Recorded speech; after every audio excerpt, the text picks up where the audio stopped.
Hello mga kaulam! Wala nagang alam kainin sa school kundi aring chicken biryani. Ay sa totoo lang mga kaulam ay iyan laang talaga ang pwede kong i-request sa restaurant na hindi maanghang. Dahil lahat ng tingnan nila doon ay hindi na nila pwedeng i-adjust ang lasa. Pero itong biryani dahil ang kanin pwede nilang lutuin ng panibago ay pwede nilang i-adjust ang lasa niya na walang anghang. Ayan nga palang itsura ng jarjir, ganyan ang shape ng dahon niya. Parang maple leaf na hindi mo maintindihan. Tapos syempre hindi pwedeng walang yogurt at yan ang nagpapasarap talaga sa biryani. At ang ating fish crackers yata yun, hindi ko maintindihan kung ano yung isinasama nila. Basta yun malutong. Talaga namang dumampot pa aring aking kasama sa trabaho. Noong ako'y nag-umpisang kumain, ay biglang sinabing may meeting daw kami. Ay di pandalas na naman, Diyos ko po, Sabi ko, ako muna ipakainin. At mabilis ako makaunawa sa meeting kapag ako'y bagong kain. Ay siya, attend sa meeting nang hindi nakakain. At siguradong daig pang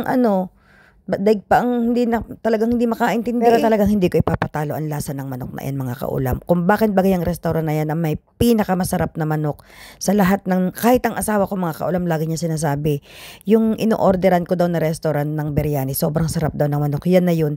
Dahil ang ginagawa nila mga kaulam ay ihaw. Hindi na ako nakatiis mga kaulam, kaya namay ko na dahil kailangang mabilisan na at tinatawag na sa meeting ay pagkutsara, kakaunti ang naiisubo. Ay pagkamay, malaki ang naiisubo, madaling matapos ang pagkain. Hindi naman ako po pwedeng husgahan diyan ng mga tao dahil ang ibang lahi mga kaulam talaga sa totoo lamang dito sa Dubai, talagang kultura nila ang pagkakamay kahit pa sa restaurant sila nakain.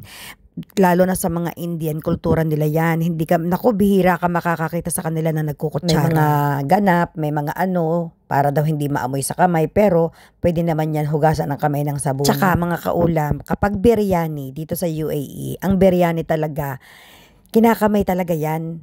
Bihira ang mga nakain lang ng biryani na nakakutsara, yung mga baguhan, yung mga pero ang biryani talaga mga kaulam, kinakamay, talaga yan, parang trademark din yan. Ay talaga namang si kaulam ay machika, alam na ngang may meeting at kailangan magmadali, ay may mga pagchika pa. Ito ga naman mga pandit din itong mga kasama. Tanong ng tanong. At saka yung sobra kami nagkakatuwaan dahil nakauwi na ang mga bata, ang iasikasuhin na laan namin. Dahil exam mga kaulam, syempre gagawa kami ng class report, ng card. Ayan ang talaga ang pinakamahirap na parte ng buhay namin. Gawaan namin, kahit ongoing ang aming exam, gawaan din namin ng card. Pagkatapos ng isang exam, i-enter agad namin yan para gawin dahil nagmamadali na kami at sobrang lapit na ng bakasyon mga kaulam. Diyos ko po, sobrang, next week, 4 na araw pa ang holiday. Ay, digay, Koporo Next week, Lunes at Martes wala kaming pasok dahil National Day ng UAE.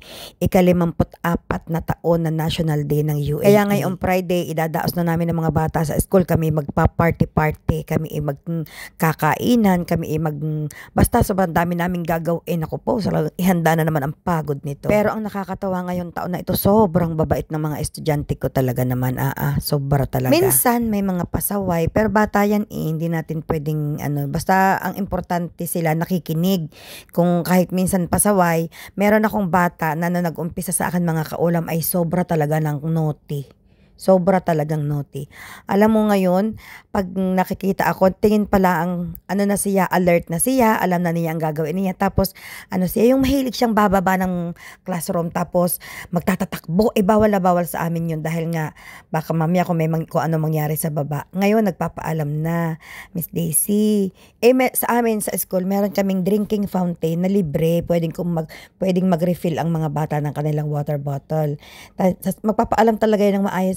Malambing pa yung boses niya, Miss Daisy. Kulang yung tubig ko. Pwede akong kumuha sa baba. Ang lagi ko lang sasabihin sa kanya, no problem, pero huwag kang tatakbo ha. Dahil baka mahulog ka sa hagdan.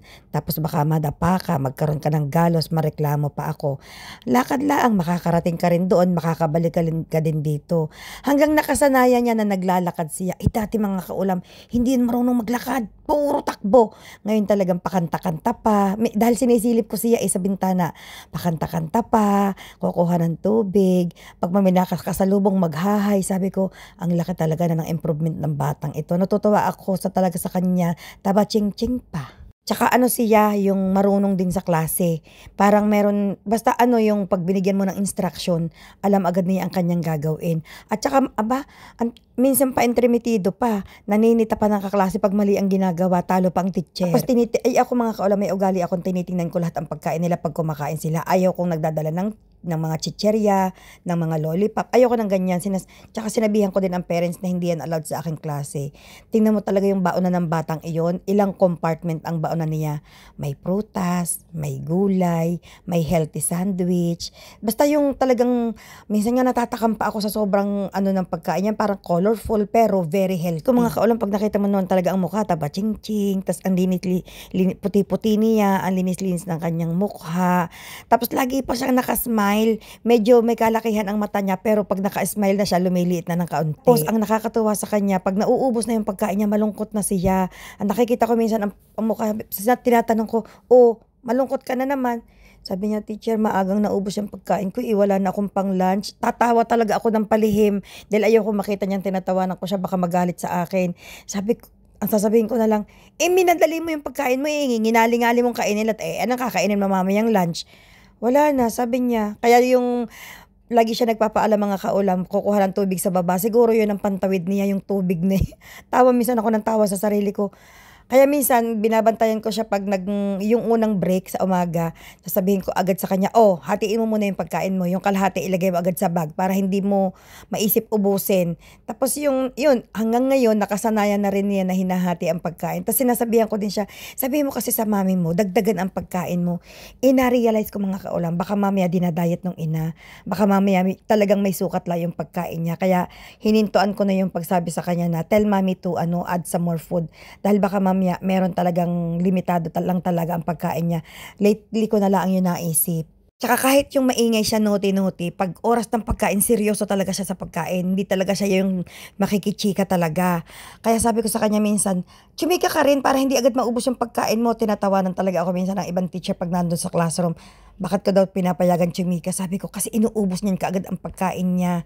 Taba ching-ching, meron naman akong estudyante parating walang pagkain kasi daw ano daw late na raw silang nagigising, naawa naman talaga ako. Pero meron naman silang dalang pera para bibili sa kantin. Ang layo ng kantin sa classroom. Pagbalik sa classroom, tapos ang haba pa daw ng pila sabi ng mga bata. So pagdating sa classroom, tapos na ang break time. Kaya minsan nalilate ako sa lesson ko, pinapakain ko muna, o sige kumain ka muna 5 minutes, 10 minutes, ganyan. So nalilate kami sa lesson dahil kailangan ko muna siyang pakainin. Diyos ko, puro day aasari-sari na.